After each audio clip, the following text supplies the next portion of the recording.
বন্ধুরা, মাঘী পূর্ণিমার দিন ভুলেও করবেন না এই সমস্ত কাজ, নইলে আপনি আপনার নিজের দুর্ভাগ্যকে যেমন ডেকে আনবেন, ঠিক তেমনি আপনি আপনার স্বামী সন্তানের চরম ভয়ঙ্কর অমঙ্গলকে ডেকে আনবেন। একই সঙ্গে আপনার এবং আপনার পরিবারের চরম ভয়ঙ্কর মহাবিপদের মুখে পড়তে পারেন। হ্যাঁ বন্ধুরা, আপনি একেবারে ঠিকই শুনেছেন, কারণ আজ আমি আপনাদেরকে এমন বিশেষ বিশেষ কিছু দিক তুলে ধরব যা প্রত্যেকের জানা প্রয়োজন। বন্ধুরা, আপনারা প্রত্যেকেই কম বেশি জানি যে হিন্দু সনাতন ধর্মে এমন বিশেষ কিছু কিছু দিন রয়েছে, যে দিনগুলিতে আপনি যদি স্বাস্থ্যের কথা মেনে চলতে পারেন, তাহলে সুনিশ্চিতভাবে বলা যেতে পারে যে আপনি জীবনে অনেকখানি সৌভাগ্য লাভ করতে পারবেন। তাই আজ আমি আমার এই ভিডিওটির মাধ্যমে আপনাদেরকে জানিয়ে দেব, পবিত্র মাঘী পূর্ণিমার দিন এমন বিশেষ কিছু কিছু কাজ রয়েছে, সেই কাজগুলি আপনারা কিন্তু ভুলেও করতে যাবেন না, নইলে আপনার নিজের অজান্তেই আপনি আপনার এবং আপনার স্বামী সন্তানের বিপদকে ডেকে আনবেন। ঠিক তেমনি আপনার জীবনে এসে উপস্থিত হবে নানান রকমের ঝুট ঝামেলা ও চরম ভয়ঙ্কর দারিদ্রতা। তাই আপনি যদি ভয়ঙ্কর বিপদের মধ্যে পড়তে না চান, আপনি যদি আপনার স্বামী সন্তানকে নিয়ে সুখ শান্তি সমৃদ্ধিতে ঘর সংসার করতে চান, পবিত্র মাঘী পূর্ণিমার দিন এই সমস্ত কাজ করে নিজের দুর্ভাগ্যকে কখনোই ডেকে আনবেন না। বন্ধুরা, একই সঙ্গে আপনাদেরকে আরও একটি বিষয় জানিয়ে রাখি যে এই পবিত্র মাঘী পূর্ণিমার দিন কোন কোন কাজগুলি করলে আপনার জীবনে সৌভাগ্য ফিরতে পারে সেই সম্পর্কেও চলুন এইবার মূল আলোচনায় প্রবেশ করা যাক। তবে মূল আলোচনায় প্রবেশ করার আগে আপনারা যদি মা লক্ষ্মীর আশীর্বাদ ও কৃপায় নিজেদের জীবনে সুখ শান্তি পেতে চান, তাহলে জয় মা লক্ষ্মীর জয় লিখে কমেন্ট অবশ্যই করবেন। বন্ধুরা, আমি সবার প্রথমেই আপনাদেরকে জানিয়ে রাখবো, পবিত্র মাঘী পূর্ণিমা তিথি এই সকল কাজগুলি করা থেকে নিজেদেরকে বিরত রাখবেন, না হলে একেবারে অধঃপতন নিশ্চিত। যাই হোক বন্ধুরা, আমি সবার প্রথমেই যে বিষয়টি আপনাদেরকে অবগত করাতে চাই, আর তা হলো বন্ধুরা, এই পবিত্র মাঘী পূর্ণিমার দিন কখনোই বেলা পর্যন্ত ঘুমিয়ে থাকবেন না। এই পবিত্রতম দিনে সকাল সকাল ঘুম থেকে উঠে আপনি সবার প্রথমেই যেটি করবেন, বাড়ি ঘর পরিষ্কার পরিচ্ছন্ন করে নিয়ে, অর্থাৎ বাসি পাঠ সেরে নিয়ে আপনি তাড়াতাড়ি স্নান করে নেবেন। তবে বাসি পাঠ সারার আগে আপনারা সকালে ঘুম থেকে ওঠার পর আপনাদের যে বাড়ির প্রধান দরজা আছে, সেই প্রধান দরজায় এক ঘটি জল অতি অবশ্যই ঢালবেন। তারপর বাসি পাঠ করে স্নান করে মা লক্ষ্মী এবং প্রভু নারায়ণের পুজো আরাধনা করবেন। বন্ধুরা, আপনারা কোনো মতেই এই দিন বেলা পর্যন্ত যেমন ঘুমাবেন না, ঠিক তেমনি সন্ধ্যাবেলায় আপনারা ঘুমিয়ে থাকবেন না। বন্ধুরা, মনে রাখবেন যে সকালবেলায় এবং সন্ধ্যাবেলায় কখনোই আপনি কোনো রকম খাদ্য আহার গ্রহণ করবেন না, এবং এই বিষয়টি অতি অবশ্যই মেনে চলার চেষ্টা করবেন। কারণ শাস্ত্রে স্পষ্টত উল্লেখ করা হয়েছে যে সকাল সন্ধ্যায় যে ব্যক্তি ঘুমিয়ে থাকে তার ভাগ্য ঘুমিয়ে যায়, এবং এই সময়ে খাওয়া দাওয়া করাটাও খুব একটা শুভ বলে পরিগণিত করা হয় না। তাই ঘুমানো এবং খাওয়া থেকে এই দুইটি সময়ে নিজেদেরকে বিরত রাখবেন। বন্ধুরা, এরপর দ্বিতীয় যে কাজটির কথা আপনাদেরকে বলবো, তা হলো যে সকালবেলা ঘুম থেকে উঠে কখনোই বাড়ির মধ্যেই ঝগড়া কলহ অশান্তি পরের বিষয়ে আলোচনা করা, অর্থাৎ পরচর্চা করা, কাউকে ছোট বড় ভাষায় কথা বলা, কোনোভাবেই এই সকল অধার্মিক কাজ আপনি কখনোই করবেন না। আর আপনি যদি এই সমস্ত কাজগুলি ভুলেও করে থাকেন, তাহলে মা লক্ষ্মী আপনার উপর অত্যন্ত রুষ্ট হবেন। ঠিক তেমনি আপনি কিন্তু ভগবানের আশীর্বাদ ও কৃপা থেকে বঞ্চিত হবেন।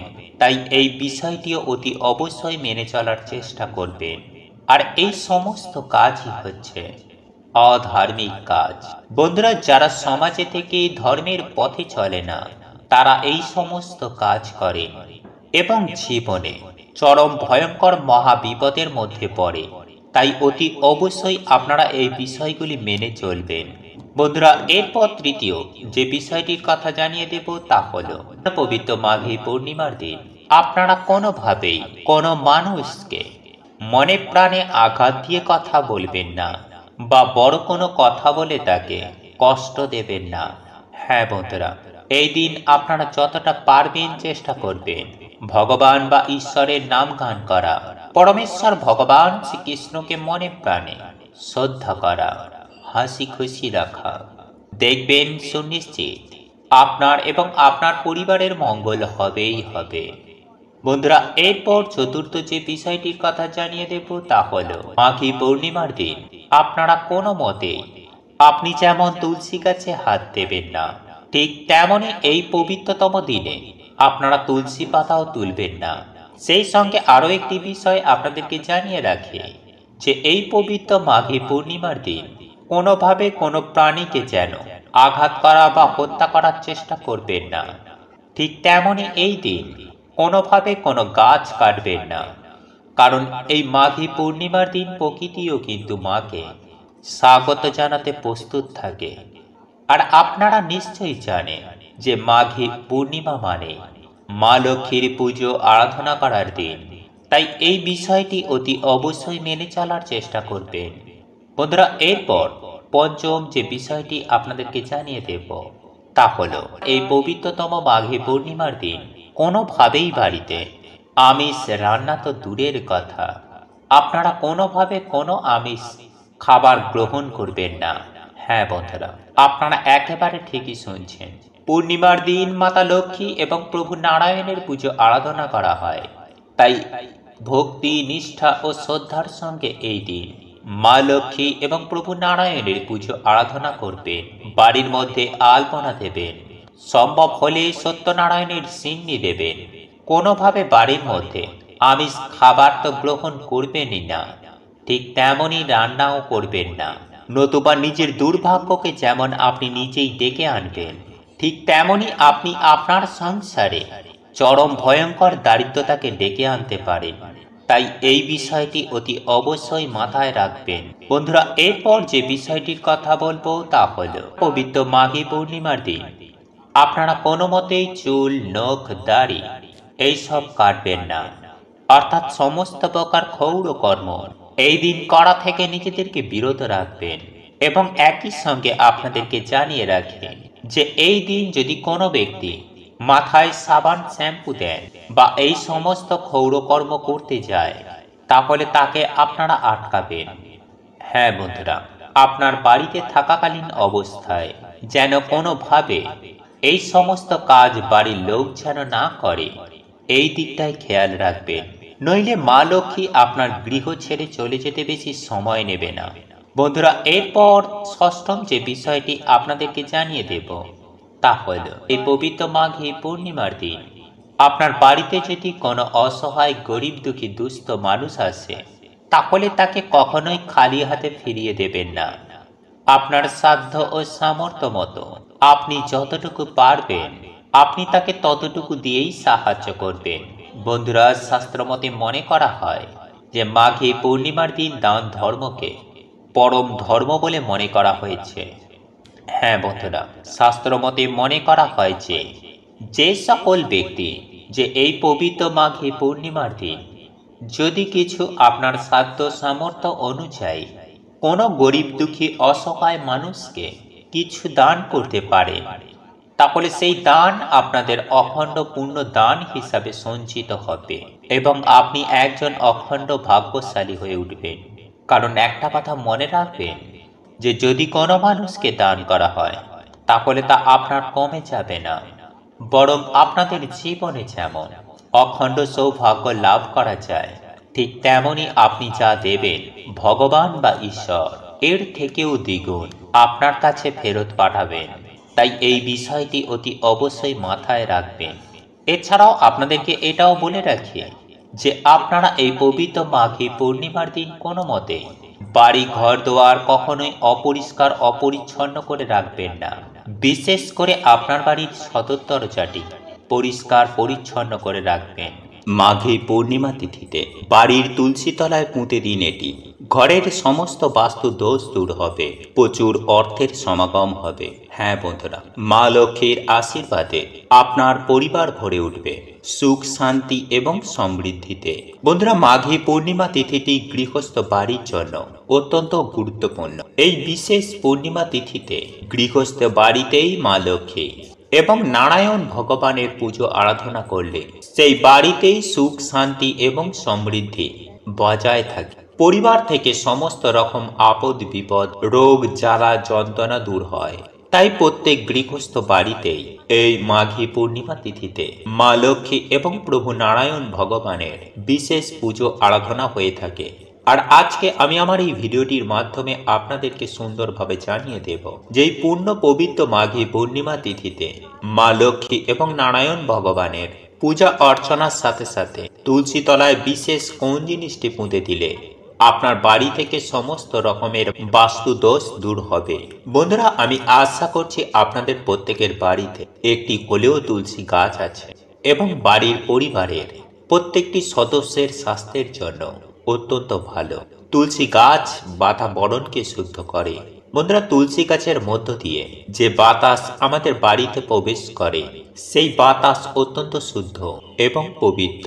ঘরে যদি কোনো নেতিবাচকতা থাকে বা কোনো যদি নেগেটিভ এনার্জি, তাহলে তুলসী গাছ সেটিকে দূর করে। তাই প্রত্যেকের বাড়িতেই একটি হলেও তুলসী গাছ রাখা উচিত। এবং যে বাড়ির তুলসী গাছের স্বাস্থ্য সজীব, তাহলে বুঝবেন সেই বাড়িতে কোনো রকমের বাস্তু দোষ নেই।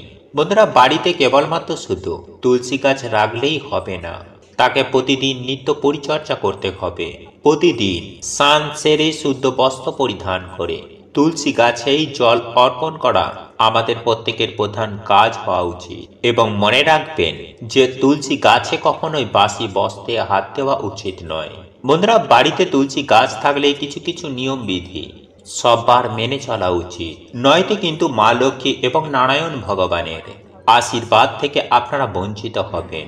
বন্ধুরা, তুলসী গাছে প্রতিদিনই জল অর্পণ করতে হয়, কিন্তু শুধুমাত্র রবিবার দিন আর একাদশীর তিথিটি বাদ দিয়ে। এবং তুলসী গাছে প্রত্যেক দিন সন্ধ্যাবেলায় প্রদীপ, ধূপকাঠি ইত্যাদি প্রজ্বলিত করতে হয়। বন্ধুরা, যে বাড়িতে তুলসী গাছের আদর যত্ন করা হয়, যে বাড়ির তুলসী গাছ সতেজ ও সবুজ থাকে, সেই বাড়িতে সদা সর্বদাই মা লক্ষ্মী এবং নারায়ণ ভগবানের আশীর্বাদ থাকে। আর এই তুলসী তলায় একটি বিশেষ কাজ আমাদের করতে হবে। চলুন এইবার মূল আলোচনায় প্রবেশ করা যাক।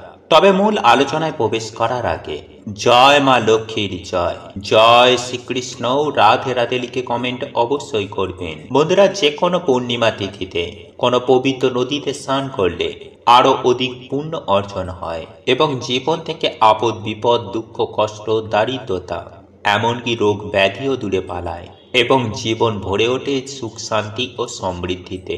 আর যদি আপনাদের পক্ষে পূর্ণ নদীতে স্নান করা সম্ভব না হয়, তাহলে আমি আপনাদেরকে বলবো যে আপনি স্নানের পর শুদ্ধ বস্ত্র পরিধান করে মাথায় অবশ্যই গঙ্গা জলের ছিটা দিতে ভুলবেন না।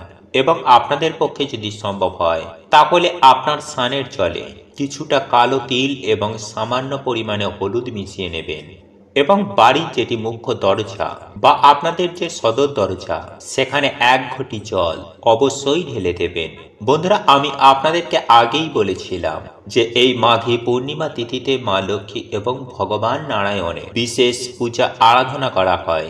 তাই এই দিন আপনারা আলাদা একটি আসন পেতে হোক বা আপনারা আপনাদের ঠাকুরের সিংহাসনেই হোক, মা লক্ষ্মী এবং নারায়ণ ভগবানের একটি পট রেখে পূজা অবশ্যই করবেন।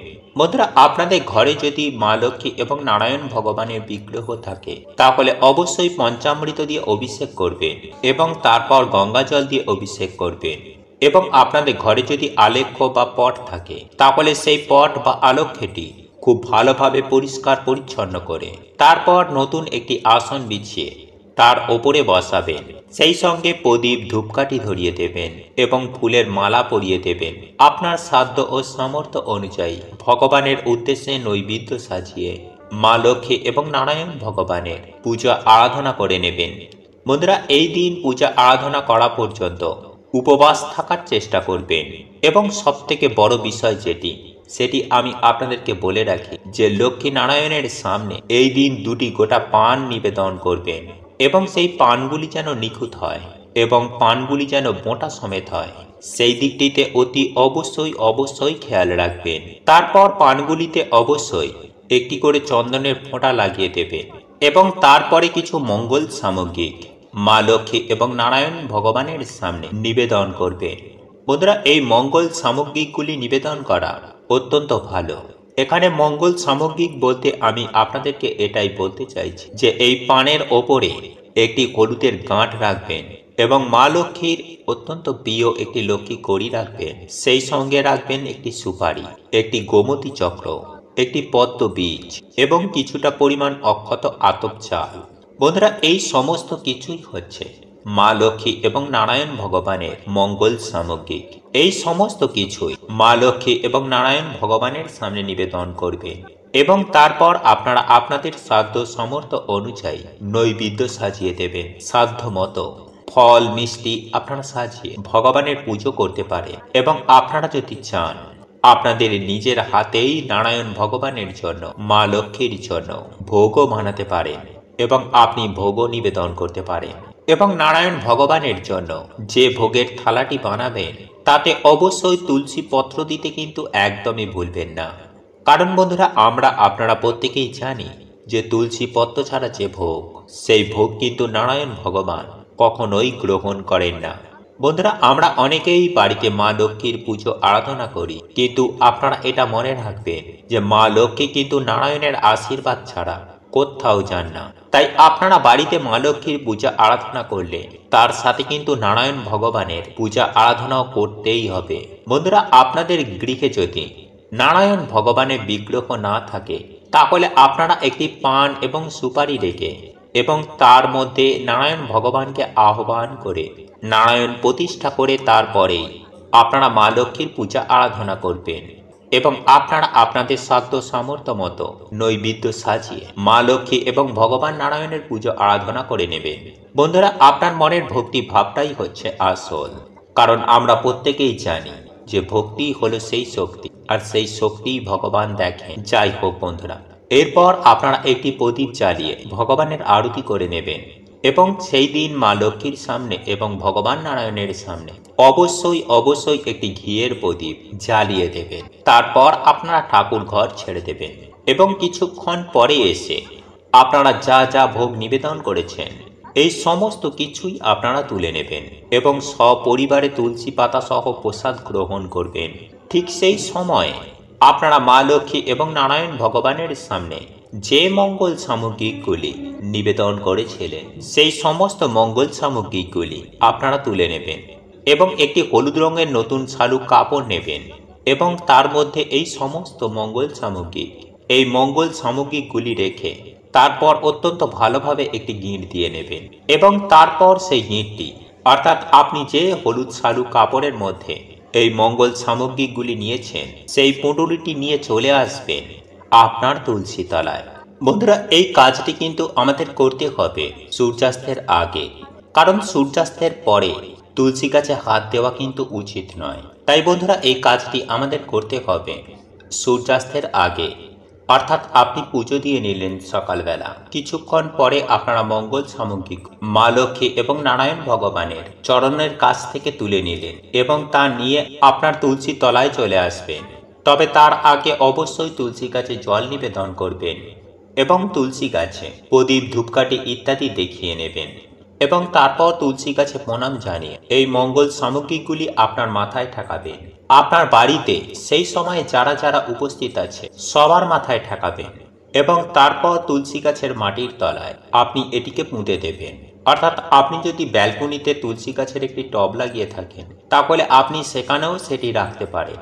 আর যদি আপনার নিজস্ব বাড়ি থেকে থাকে এবং আপনার বাড়ির মাঝখানে উঠানে একটি তুলসী গাছ থেকে থাকে তাহলে আপনি সেখানেও এটিকে রাখতে পারেন। অর্থাৎ ঠিক তুলসী গাছের গোড়ায় একটুখানি মাটি খুঁড়ে তার ভেতরে আপনি এই সমস্ত মঙ্গল সামগ্রীগুলি রেখে দেবেন। বন্ধুরা, এই তুলসী গাছ একটি অত্যন্ত পবিত্র জায়গা। তুলসী গাছে এই দিন হলুদ ধাগাও বাঁধতে পারেন। হলুদ ধাগা আপনি কিভাবে বাঁধবেন? যে নারায়ণ ভগবানের চরণে একটি হলুদ সুতো আপনি নিবেদন করবেন। দেখবেন মৌলি ধাগা দশকর্মার দোকানে খুব সহজেই পাওয়া যায়। সেই মৌলি ধাগাটি চন্দন সহযোগে নারায়ণ ভগবানের কাছে নিবেদন করবেন এবং তারপর আপনি সেই ধাগাটি তুলসী গাছে বেঁধে দিতে পারেন। তুলসী গাছ বন্ধুরা, আমি আগেই বলেছি যে বাড়ির বাতাবরণকে শুদ্ধ করে। বাড়িতে একটি হলেও তুলসী গাছ রাখা কিন্তু অত্যন্ত ভালো। এবং এই তুলসী গাছের বাতাস যে আমাদের ঘরে প্রবেশ করে, আমাদের ঘরের ভেতরে যা কিছু খারাপ নেগেটিভ এনার্জি থাকে, এই সমস্ত কিছুকেই দূর করে এই তুলসী গাছ। তাই তুলসী গাছের সঠিক পরিচর্যা করুন। আর এই জিনিসগুলি আপনি যদি মাঘী পূর্ণিমার দিন তুলসী তলায় রাখতে পারেন, তাহলে কোনো কিছু খারাপ জিনিস আমাদের বাড়িতে আর প্রবেশ করতে পারবে না। তুলসী গাছটি আমাদেরকে সদা সর্বদাই আমাদের পরিবারকে রক্ষা করবে।